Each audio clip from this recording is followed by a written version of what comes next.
With the conclusion of the 2024 NFL Draft, we now move on to the undrafted free agency period, where Joe Ortiz and the Chargers have officially signed 21 players and give them a shot to earn a roster spot. With that being said, let's get a quick breakdown and grade on this undrafted free agent class.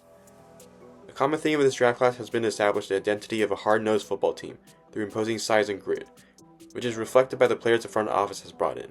The three receivers that were assigned are all massive at 6 foot or above, with Leon Johnson III from Oklahoma State leading the pack at 6'5".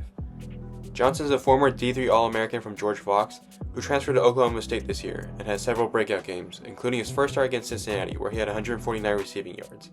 On the offensive line, you've got two 6'8" behemoths in Tyler Smith, who's a 5-year starter at left tackle out of Western Carolina, as well as right tackle Tyler McClellan, who was a 4-year starter for Campbell.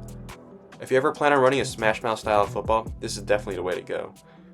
Shifting to the other side of the ball, physicality and size are also in play for Jesse Minter's defense, as 4 out of the 5 defensive backs are above 6'1", with the tallest being Ole Miss cornerback Zamari Walton at 6'3", who had interceptions against Alabama and Auburn. One guy I do want to point out is Zach Hines, the tight end out of South Dakota State, as I think he has the best shot of making the final roster for this team. At 6'6", 264, he's an absolute giant who's a reliable pass catcher, as it was a general consensus amongst his teammates at SDSU that he had the best hands on the team, according to interviews on the Bootleg Football channel. He also excels at zone blocks, which is likely why he was brought in to begin with. I can definitely see him challenging Donald Parham and Stone Smart for roster spots, as neither of them are exceptional blockers, but with Parham's ability in the red zone, it could leave Stone Smart as an odd man out.